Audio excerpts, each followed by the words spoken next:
ओम शांति। 13 मई 2025 बाबा के महावाक्य। मीठे बच्चे, अनेक देहधारियों से प्रीत निकाल एक विदेही बाप को याद करो तो तुम्हारे सब अंग शीतल हो जाएंगे। प्रश्न: जो दैवी कुल की आत्माएं हैं उनकी निशानी क्या होगी? उत्तर: दैवी कुल वाली आत्माओं को इस पुरानी दुनिया से सहज ही वैराग्य होगा। दूसरा, उनकी बुद्धि बेहद में होगी। शिवालय में चलने के लिए वह पावन फूल बनने का पुरुषार्थ करेंगे। तीसरा, कोई आसुरी चलन नहीं चलेंगे।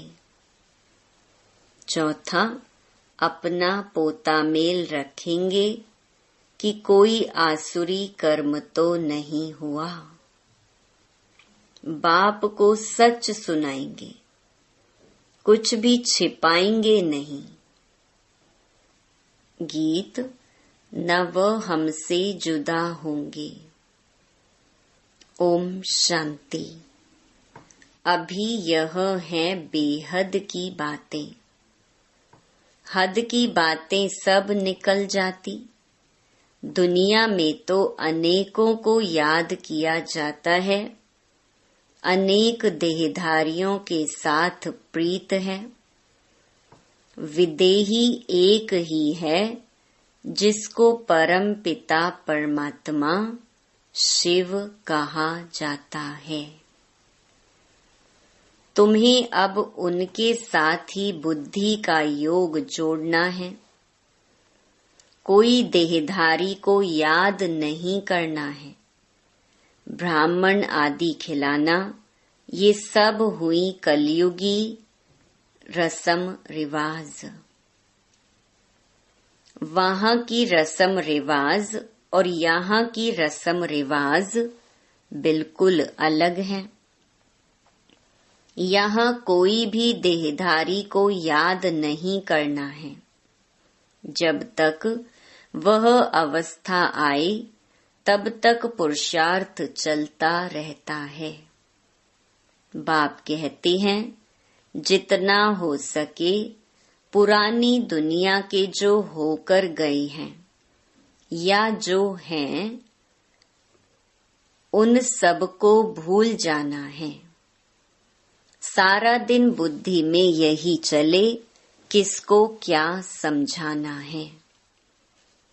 सबको बताना है कि आकर वर्ल्ड के पास्ट, प्रेजेंट, फ्यूचर को समझो, जिसको कोई भी नहीं जानते। पास्ट अर्थात कब से शुरू हुई, प्रेजेंट अब क्या है। शुरू हुई है सतयुग से, तो सतयुग से लेकर अभी तक और फ्यूचर क्या होना है, दुनिया बिल्कुल नहीं जानती। तुम बच्चे जानते हो, इसलिए चित्र आदि बनाते हो। यह है बड़ा बेहद का नाटक। वह झूठे हद के नाटक तो बहुत बनाते हैं। स्टोरी बनाने वाले अलग होते हैं और नाटक की सीनरी बनाने वाले दूसरे होते हैं। ये सारा राज अभी तुम्हारी बुद्धि में है। अभी जो कुछ देखते हो वह नहीं रहेगा, विनाश हो जाएगा। तो तुमको सतयुगी नई दुनिया की सीनरी बहुत अच्छी दिखलानी पड़ी। जैसे अजमेर में सोनी द्वारिका है, तो उनमें से भी सीनरी लेकर नई दुनिया अलग बनाकर फिर दिखाओ। इस पुरानी दुनिया को आग लगानी है, इनका भी नक्शा तो है ना। और यह नई दुनिया इमर्ज हो रही है। ऐसे ऐसे ख्याल कर अच्छी रीति बनाना चाहिए। यह तो तुम समझते हो। इस समय मनुष्यों की बिल्कुल है जैसे पत्थर बुद्धि। कितना तुम समझाते हो फिर भी बुद्धि में बैठता नहीं। जैसे नाटक वाले सुंदर सीनरी बनाते हैं, ऐसे कोई से मदद ले स्वर्ग की सीनरी बहुत अच्छी बनानी चाहिए।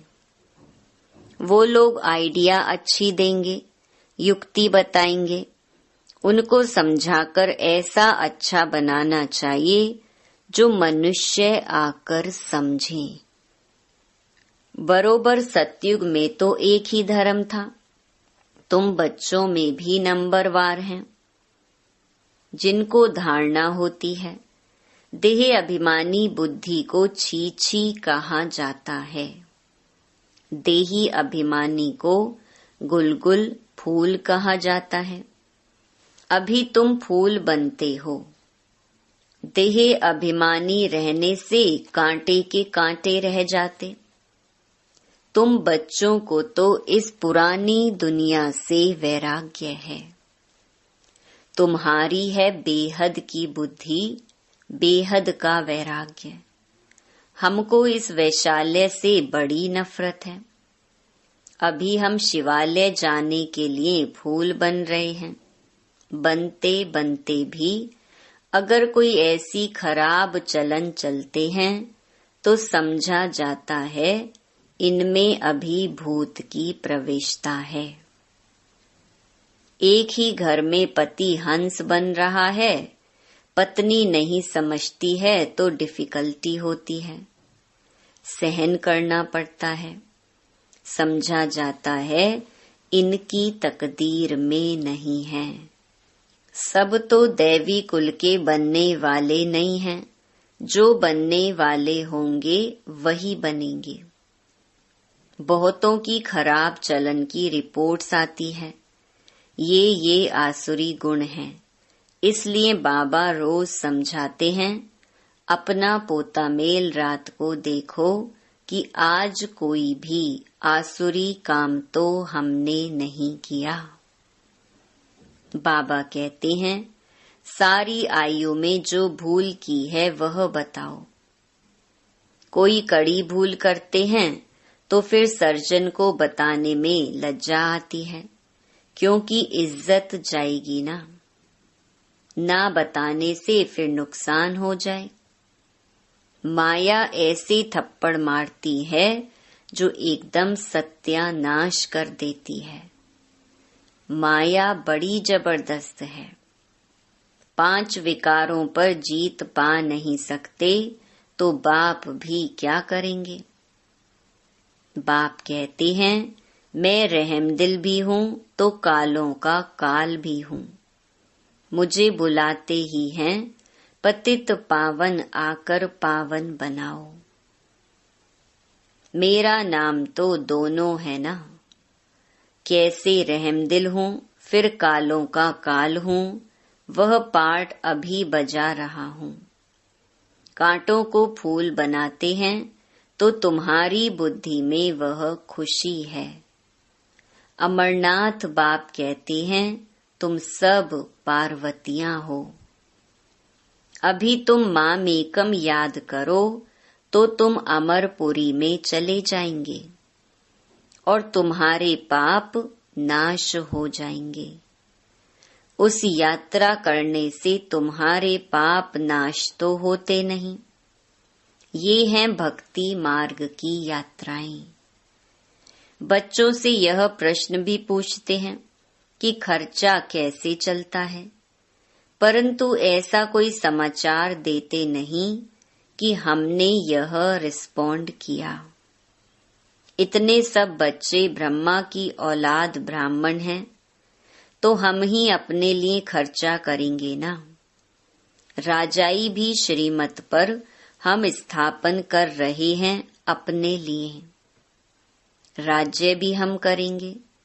राजयोग हम सीखते हैं तो खर्चा भी हम करेंगे। शिव बाबा तो अविनाशी ज्ञान रत्नों का दान देते हैं, जिससे हम राजाओं का राजा बनते हैं। बच्चे जो पढ़ेंगे वही खर्चा करेंगे ना। समझाना चाहिए हम अपना खर्चा करते हैं, हम कोई भीख व डोनेशन नहीं लेते हैं, परंतु बच्चे सिर्फ लिख देते हैं कि यह भी पूछते हैं। इसलिए बाबा ने कहा था, जो जो सारे दिन में सर्विस करते हैं वह शाम को पोता मेल बताना चाहिए। उसकी भी पीठ होनी चाहिए। बाकी आते तो ढेर हैं, वो सब प्रजा बनती है। ऊंच पद प्राप्त करने वाले बहुत थोड़े हैं। राजाएं थोड़े होते हैं, साहूकार भी थोड़े बनते हैं, बाकी गरीब बहुत होते हैं। यहाँ भी ऐसे हैं, तो दैवी दुनिया में भी ऐसे होंगे। राजाई स्थापन होती है, उसमें नंबरवार सब चाहिए। बाप आकर राजयोग सिखलाए, आदि सनातन दैवी राजधानी की स्थापना कराते हैं। दैवी धर्म की राजधानी थी, अभी नहीं है। बाप कहते हैं, मैं फिर स्थापना करता हूँ। तो किसको समझाने के लिए चित्र भी ऐसा चाहिए। बाबा की मुरली सुनेंगे, करेंगे, दिन प्रतिदिन करेक्शन तो होती रहती है। तुम अपनी अवस्था को भी देखते रहो, कितना करेक्ट होती जाती है।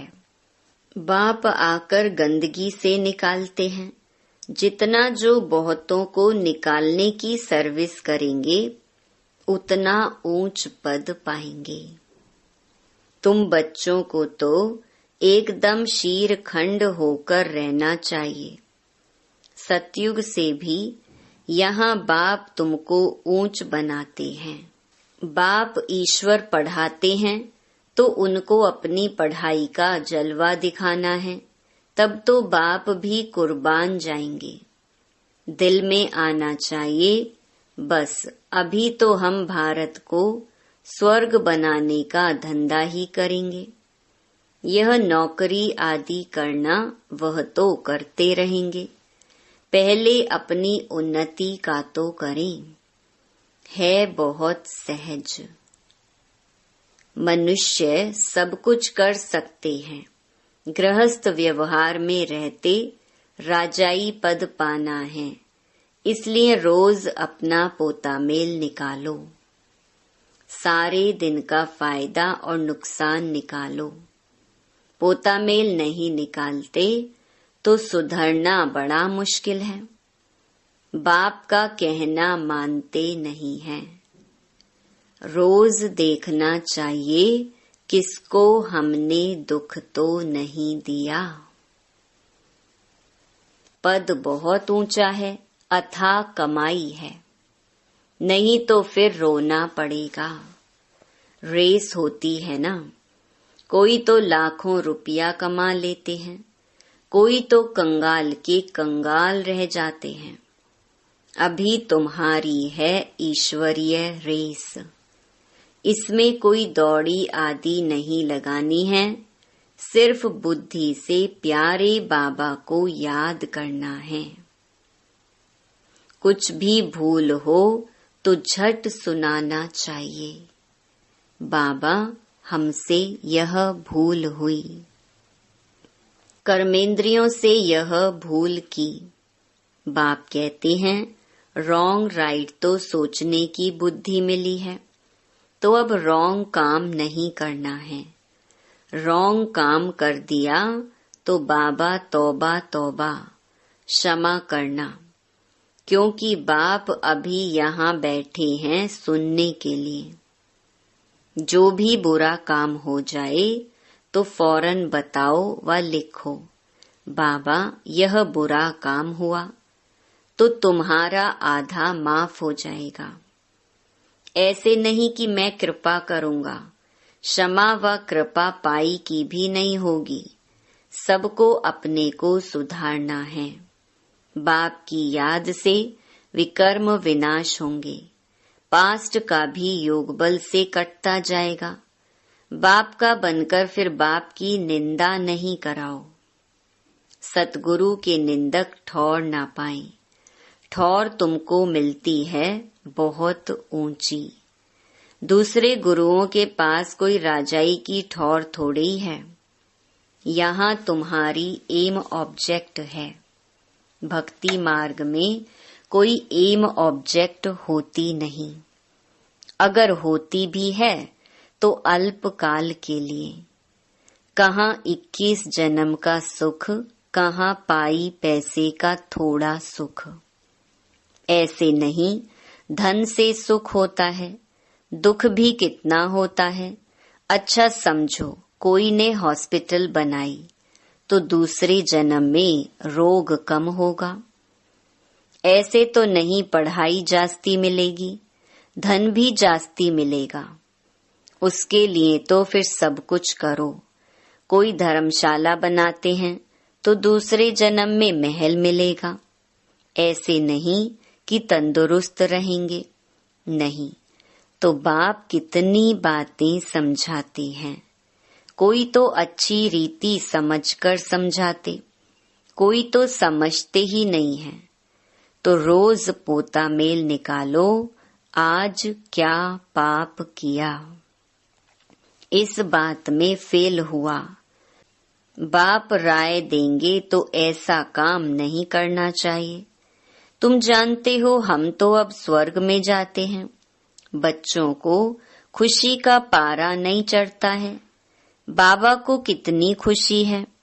मैं बूढ़ा हूँ, यह शरीर छोड़कर हम प्रिंस बनने वाला हूँ। तुम भी पढ़ते हो तो खुशी का पारा चढ़ना चाहिए, परंतु बाप को याद ही नहीं करते हैं। बाप कितना सहज समझाते हैं, वह अंग्रेजी आदि पढ़ने में माथा कितना खराब होता है। बहुत डिफिकल्टी होती है। यह तो बहुत सहज है। इस रूहानी पढ़ाई से तुम शीतल बन जाते हो। इसमें तो सिर्फ बाप को याद करते रहो तो एकदम शीतल अंग हो जाएंगे। शरीर तो तुमको है ना, शिव बाबा को तो शरीर नहीं है, अंग है श्री कृष्ण को। उनके अंग तो शीतल हैं ही, इसलिए उनका नाम रख दिया है। अब उनका संग कैसे हो, वह तो होता ही है सतयुग में। उसके भी ऐसे शीतल अंग किसने बनाए, यह भी तुम अभी समझते हो। तो अब तुम बच्चों को भी इतनी धारणा करनी चाहिए। लड़ना झगड़ना बिल्कुल नहीं है, सच बोलना है। झूठ बोलने से सत्यानाश हो जाती है। बाप तुम बच्चों को ऑलराउंड सब बातें समझाते हैं। चित्र भी अच्छे अच्छे बनाओ जो फिर सबके पास जाएं। अच्छी चीज देखकर कहेंगे चलकर देखो। समझाने वाला भी होशियार चाहिए। सर्विस करना भी सीखना है। अच्छी ब्राह्मणियां भी चाहिए जो आप समान बनाएं। जो आप समान मैनेजर बनाती हैं उन्हें अच्छी ब्राह्मणी कहेंगे। वह पद भी ऊंच पाएंगी। बेबी बुद्धि भी ना हो, नहीं तो उठाकर ले जाएंगे। रावण संप्रदाय है ना। ऐसी ब्राह्मणी तैयार करो जो पीछे सेंटर संभाल सके। अच्छा, मीठे मीठे सिकिलधे बच्चों प्रति माता पिता बाप दादा का याद प्यार और गुड मॉर्निंग। रूहानी बाप की रूहानी बच्चों को नमस्ते। धारणा के लिए मुख्य सार। पहला, बाप को अपनी पढ़ाई का जलवा दिखलाना है। भारत को स्वर्ग बनाने के धंधे में लग जाना है।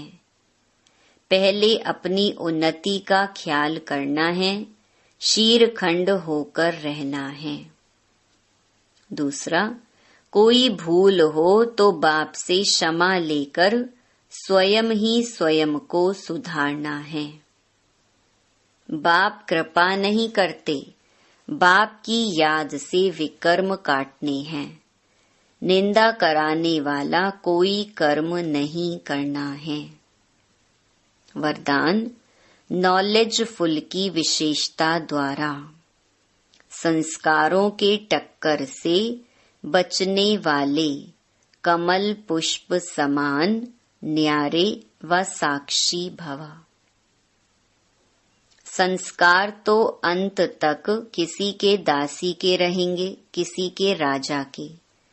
संस्कार बदल जाएं, यह इंतजार नहीं करो।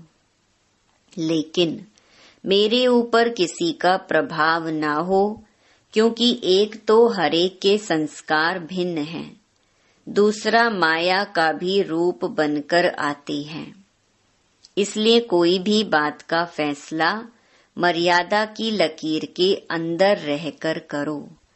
भिन्न भिन्न संस्कार होते हुए भी टक्कर ना हो, इसके लिए नॉलेजफुल बन कमल पुष्प समान न्यारे व साक्षी रहो।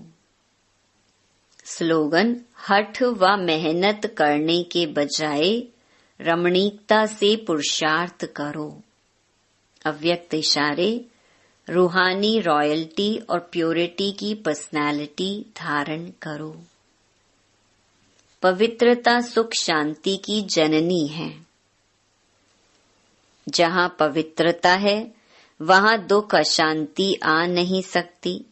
तो चेक करो, सदा सुख की शैया पर आराम से अर्थात शांत स्वरूप में विराजमान रहते हैं। अंदर क्यों, क्या और कैसे की उलझन होती है, या इस उलझन से परे सुख स्वरूप स्थिति रहती है। ओम शांति।